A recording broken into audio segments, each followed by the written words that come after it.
Page number 69, question number 69, page number 69, question number 3। Question में बोला क्या है, from the following particular calculate the remuneration of the worker under state piece rate. State piece मतलब normal piece rate ना, जिसका दो formula था, actual output into piece rate, या तो स्टैंडर्ड टाइम या time allowed into hourly rate, first formula. ठीक है, तो यहाँ पे क्या दिख रखा है, weekly working hour 48, hourly rate कितना, नॉर्मल आउटपुट 120 पीसेस और एक्चुअल आउटपुट पर वीक कितने का 150 पीसेस। ठीक है, तो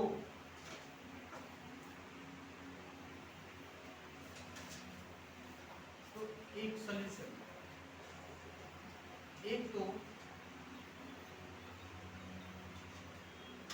वेजेज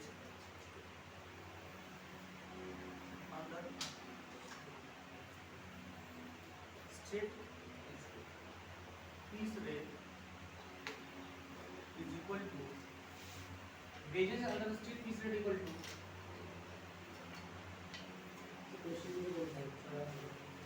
क्वेश्चन से ना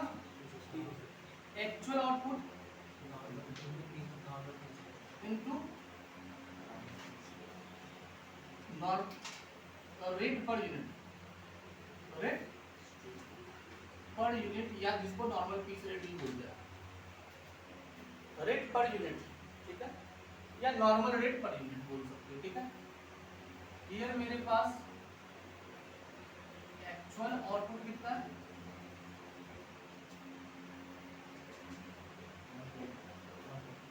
कितने का 150 pieces.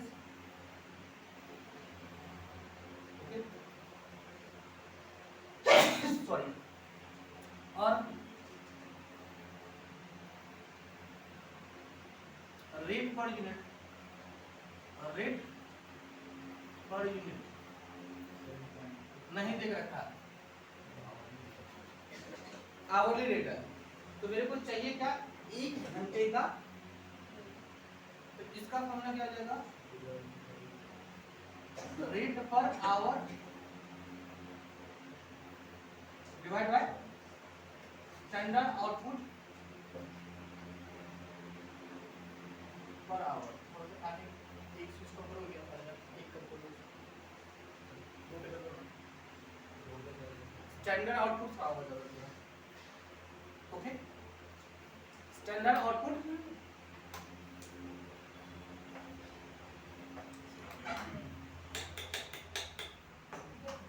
Standard output per our.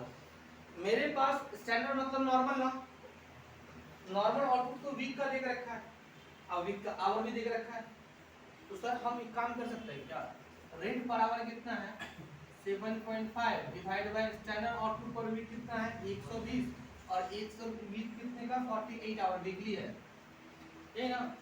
इसको अगर सॉल्व करेगा तो कितना हो जाएगा 7.5 into 48 डिवाइड बाय 120। ऐसे ही बोल सकते हो एक घंटे का, सर एक घंटे का वेजेस कितना है 7.5 है, 48 आवर्स का कितना हो जाएगा, that is the normal wages during week. ये क्या हो जा रहा है, इसका क्या नाम दे सकते हो आप लोग, this one is a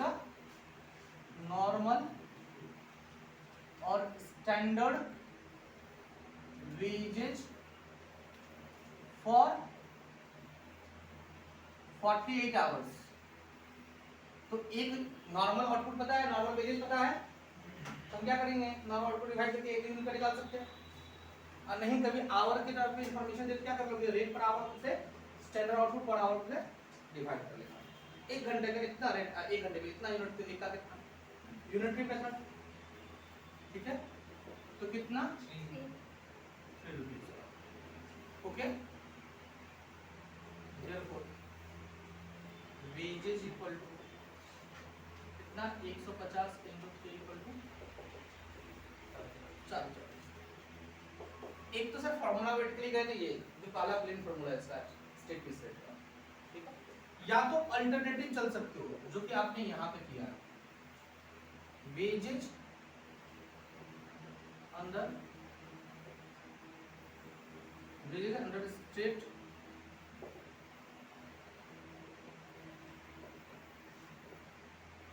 piece rate equal to wages under state piece rate equal to wages under state piece rate equal to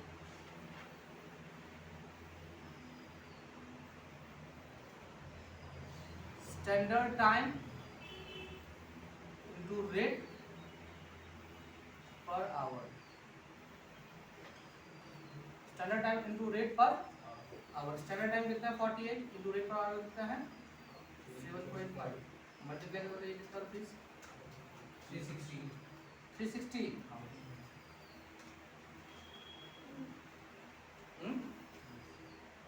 standard time sir wait standard time दिया ही नहीं 360 दिया है क्या ओके तो सर एक ये भी फार्मूला होता है इसका इंफॉर्मेशन नहीं देख रखा क्योंकि मेरे पास स्टैंडर्ड टाइम नहीं दिया है वैसे हम निकाल सकते हैं कैसे निकाल सकते हैं स्टैंडर्ड टाइम किसके लिए फॉर एक्चुअल आउटपुट हम निकाल कर बता दे रहे हैं आप लोगों को करना नहीं है दिमाग sir wait standard time for actual output कैसे निकलेगा 48 आवर में 120 स्टैंडर्ड आउटपुट तो अगर 48 सॉरी 120 मिनट 48 आवर में तो एक कितना 48 बाई 120 तो 150 कितना तो दैट मींस कितना 48 divide by 120 into 150 into rate कितना 7.50 क्योंकि इसका डायरेक्ट इंफॉर्मेशन नहीं है ना एक काम कर लीजिए आप लोग किस रेट पे चले जाइए वैसे इसका भी आंसर सेम ही आता है कितना हां क्या आता है मल्टीप्लाई का कितना 450 नहीं इसका पर ये बता स्टैंडर्ड टाइम तो बता स्टैंडर्ड टाइम बता 60 तो which is equal to हमको स्टैंडर्ड टाइम दिया हुआ नहीं चाहिए हमको standard time for actual output चाहिए समझा और वो जो टाइम देख रखा है वो तो 120 स्टैंडर्ड आउटपुट के लिए है हमको तो स्टैंडर्ड टाइम मतलब जब भी बोलेंगे स्टैंडर्ड टाइम या टाइम अलाउड मतलब क्या रुक जाओ जब भी बोले स्टैंडर्ड टाइम या टाइम अलाउड मतलब क्या फॉर एक्चुअल समझा या ना के लिखा हुआ स्टैंडर्ड टाइम या टाइम अलाउड ओके दोनों फॉर्मूला लिखा रखे हुए थे इसका दोनों फॉर्मूला लिखा रखे थे ना अगला is a differential piece rate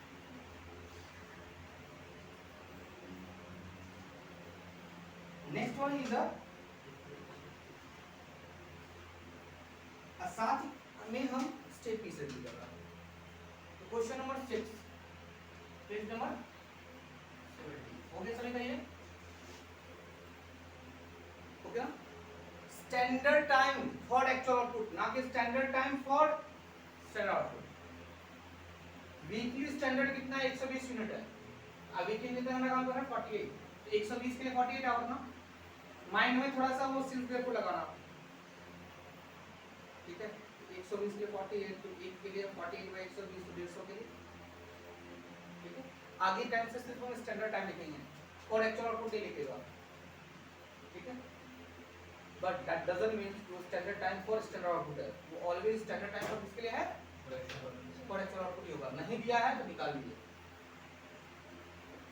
okay तो मेरा अगला क्वेश्चन नंबर अपना 6 में बात करें ये क्लास के लिए अभी जो क्वेश्चंस कर रहे हैं सब सारे क्लास 12 में क्वेश्चन किया है इजी लेवल उससे थोड़ा सा लेवल हाफ रहेगा क्वेश्चन 6 में देखो क्या पूछा मेरे से from the following information information work out the earning of the worker under state piece rate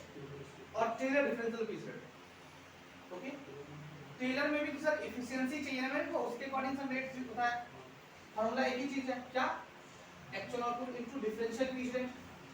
differential piece rate में क्या फार्मूला है actual output into differential piece rate अब डिफरेंशियल पीस रेट निकालने का दो मेथड है एक टेलर एक मैनुअल और नहीं बोला है मेथड तो जो परसेंटेज दिया वही ले लेंगे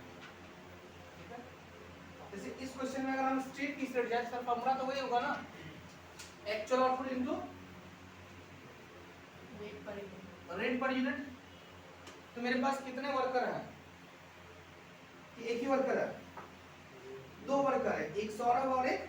सचिन, और दोनों का लास्ट की तरफ में देखो तो एक्चुअल आउटपुट दे रखा है। और ऊपर में मेरे पास स्टैंडर्ड टाइम अलाउड दिया है कितना, 30 सेकंड पर यूनिट। एक यूनिट में 30 सेकंड, ठीक है, एक यूनिट में 30 सेकंड। और नॉर्मल रेट पर आवर का अभी लिखवाए थे ना कि आप वेजेस निकालने से पहले आप रेट पर यूनिट निकाल लीजिए, उसी को तब तक इस रेट निकालोगे। और अभी आपको सर क्या सिखाए, rate per unit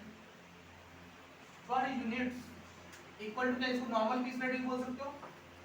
equal to क्या होगा, रेट पर आवर, एक घंटे का ये रेट है, और divide by standard output per our ना। बोलिए, एक घंटे का ये रेट और एक घंटे में इतना आउटपुट, तो एक का मिल जाएगा क्या, एक यूनिट का रेट मिल जाएगा क्या? एक घंटे का रेट कितना देख रखा है इस क्वेश्चन में, 6 रुपया। और सर एक घंटे का आउटपुट दिया है कि निकालना पड़ेगा? थोड़ा सा मेंटल मैथ राइट में लिखते चलिएगा सेल्फ करके। तो मेरे को प्लीज बताइए यहाँ पे क्या देख रखा है, 30 सेकंड में, 30 सेकंड में टाइम और यूनिट, 30 सेकंड में एक यूनिट, तो एक सेकंड में 1/30, और एक घंटा चाहिए ना, तो 60, एक घंटा मतलब 3600 सेकंड ना, 60 to 60, तो 1300 सेकंड में कितना हो जाएगा, 1/30 इंटू 3600। बोल, बचपन पे से सिंस देयरफॉर पढ़ा है कि नहीं पढ़ा है? पूरा करेगा कि डायरेक्ट बैठा के निकाल लेगा? हाँ, करेक्ट ना? कैसे निकला सर, समय कितना है और एक यूनिट का समय बता दो, डिवाइड कर दो। सर स्टैंडर्ड आउटपुट निकालने के लिए क्या करना पड़ेगा, 3600 सेकंड डिवाइड बाय 30। 3600 सेकंड कहाँ से आ रहा है, एक घंटे का, और 30 सेकंड कहाँ आ रहा है, 30 सेकंड में एक मिनट, तो 3600 सेकंड में कितना मिनट इज इक्वल टू कितना, 6/120। तो रेट होता मेरे को 0.05, मतलब 5 पैसा पर यूनिट निकलना है मेरा rate, normal piece rate.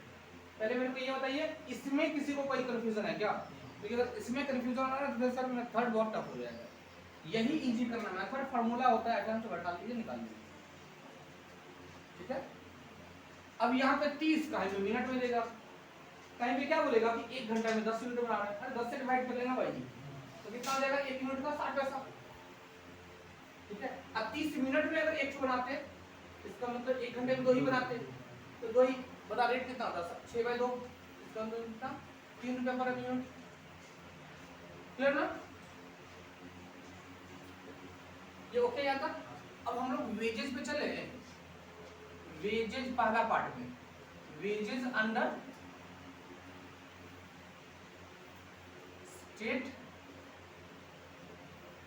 Piece rate. Sir क्या हो जाएगा, actual output into rate per unit, actual output divide by into rate per unit. Okay, तो किसका, सौरभ का, सौरभ का कितना है एक्चुअल आउटपुट, 900, रेट कितना है 0.05, इज इक्वल टू कितना, 45 ना, चेक कर लीजिएगा, ओके। और सचिन का कितना का दिख रखा है, सचिन का यूनिट 1000, तो 1000 तो 0.05 इक्वल टू 50, ये तो सर आसान है ना, मेरे को सिर्फ क्लिक क्या होना चाहिए था, रेट पर मैंने सब समझा लो बस, समझ लो बस, बाकी आराम है। दूसरे पार्ट की तरफ अगर जाए तो दूसरे पार्ट में हम 2-3 कैटेगरी बता रहे हैं। पहला, मेरे को डिफरेंशियल रेट निकालने के लिए, मेरे को सर डिफरेंशियल रेट के अंदर में वेजेस निकालने के लिए मेरे को सबसे पहले निकालना पड़ेगा था दैट इज एफिशिएंसी। और एफिशिएंसी का दो फॉर्मूला होता है, एफिशिएंसी का दो फॉर्मूला होता है, actual time by standard time, अगर टाइम देके रखा हो तो इनटू 100 कर लीजिएगा। दूसरा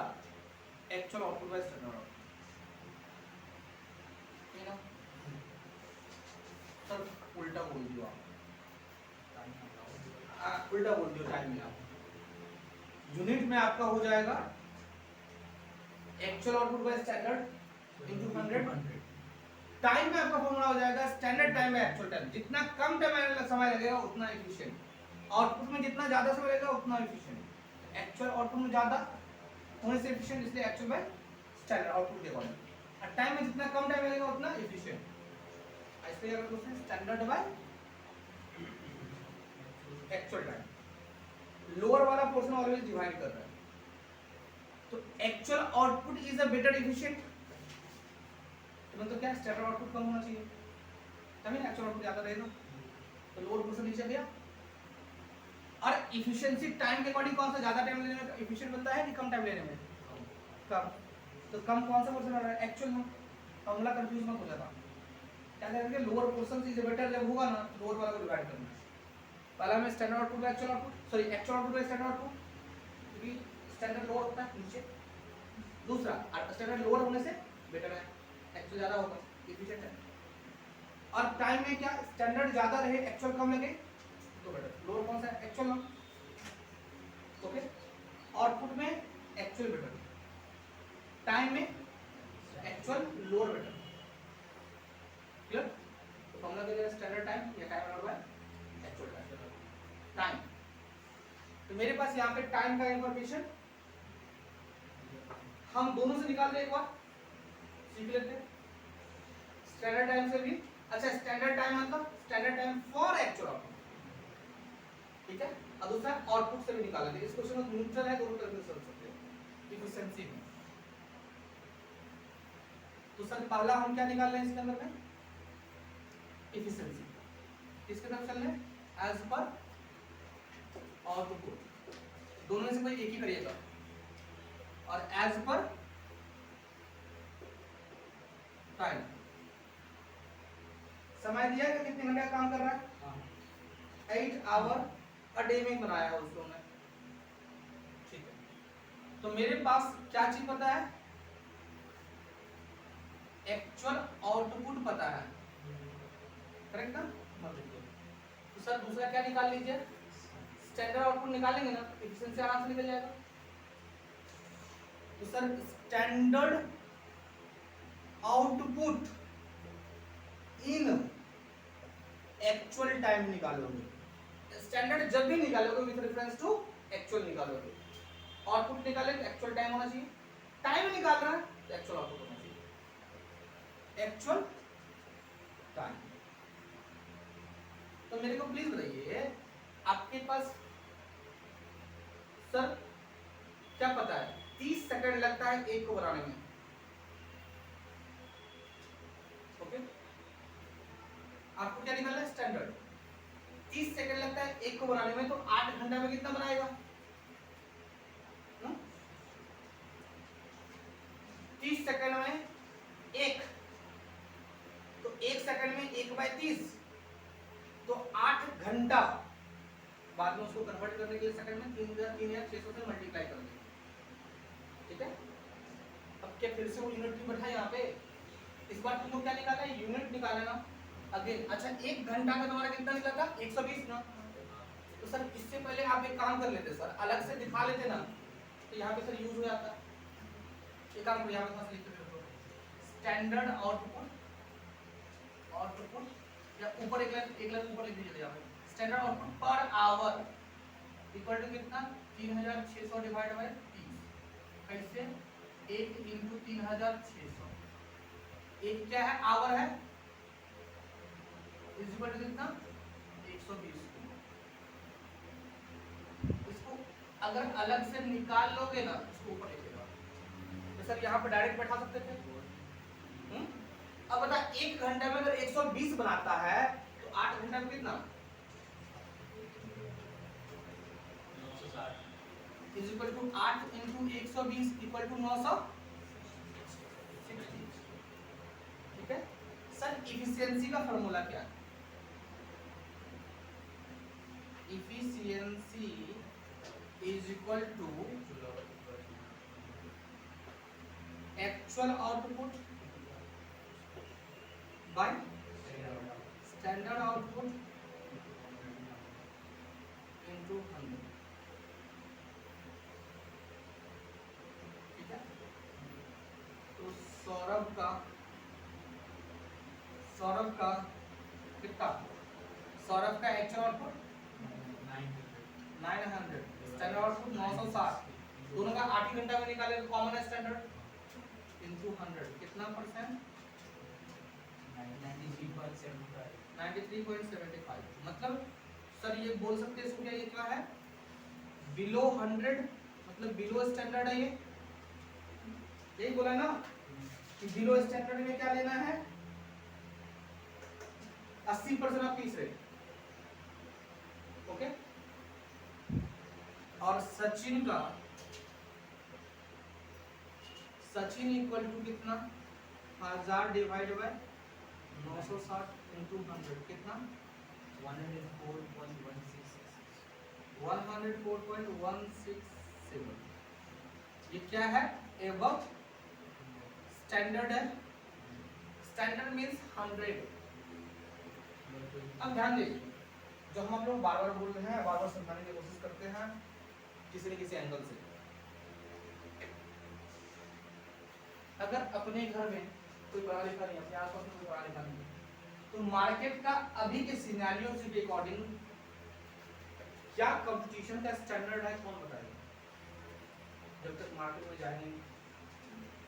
ठीक है टीचर को कंटेंट बता देगा टीचर को कंटेंट पता है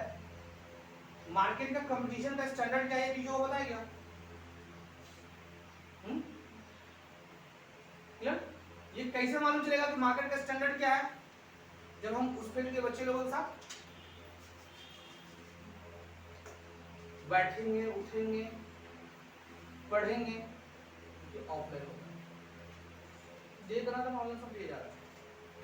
कोर्स आ जाएगा कंपटीशन का स्टैंडर्ड कैसे समझेगा कि मेरे को अपना मेरा लेवल क्या है और सामने का मार्केट में बच्चे लोगों का लेवल क्या है। 1 लाख अगर बच्चे एग्जाम में फेस करते हैं 3% 4% पास करते हैं सीसीएस कॉस्टिंग में मतलब सिर्फ 3000 97,000 बच्चा लोन ऑनलाइन कितना चल रहा ऑनलाइन देखा ना जब तक लॉकडाउन था ऑनलाइन का होड़ था अभी धीरे धीरे सब शुरू हो गया क्यों जिसको ये चीज पता है ना वो ऑनलाइन लेगा ही नहीं। हमको बच्चे के बीच में जाना है कि हमको समझना है पढ़ाई का मतलब ये नहीं कि हमको ये कोर्स आता है हम ये कर लेंगे।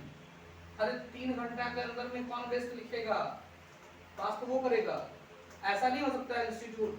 कि सर 1 लाख में से 1 लाख बच्चा बेस्ट लिख दिया ना सबको पास कर देगा तो ये एकेडमिक नहीं है। इंस्टीट्यूट तो भी 3% से 10% रिजल्ट निकालेगा वो 50% तक अभी तक कभी हिस्ट्री में देखा है सीएससीएस कॉस्टिंग का रिजल्ट बच्चे खराब होते थे सर उठने का और रिजल्ट कराने लगा ना तो सर जॉब वैकेंसी रिक्वायरमेंट कहां से होगा और अभी और टाइट करेगा सब कुछ नहीं कर रहा है पॉपुलेशन बढ़ रहा है सॉरी कंपटीशन बढ़ रहा है तो अटेम्प्ट करने वाला बच्चा बढ़ रहा है अटेम्प्ट करने वाला बच्चा बढ़ रहा है उसका परसेंटेज कर लेंगे तो नंबर ज्यादा हो जाएगा जैसे 1 लाख अभी तक अटेम्प्ट करता था अब 2 लाख अटेम्प्ट कर रहा है 2 लाख का 3% मतलब 6,000 का नौकरी है क्या तब से एक काम ही करेगा 6,000 दे दो जैसे हम लोग से पहले जब कोर्स करता था ना अक्सर मुश्किल से 5,000 10,000 बच्चा एग्जाम देता था तो 5,000 में 3% मतलब कितना 150 तो 150 पास किया 150 पास किया इसका मतलब सर डायरेक्ट मैनेजर। अब हम लोग के टाइम आते आते सर वो क्या हो गया 5,000 अजूम कर लो 5,000 के बदले कितना हो गया 1 लाख बच्चा एग्जाम दे रहा है अब कितने पास कर रहा है 3000 हर एक 6 महीने में, तो साल में कितना 6000, 3% का रिजल्ट हो रहा है। साल में इतने सारे कंपनी में नया नया जॉब निकल रहा है मैनेजर पोस्ट का, कंपनी नहीं इतना, फिर क्या करेगा, कुछ नहीं। मैनेजर का हर बीकॉम लेवल वाला जो जॉब था ना वो अब तुम करो, अब बीकॉम लेवल का वैल्यू बढ़ा दो।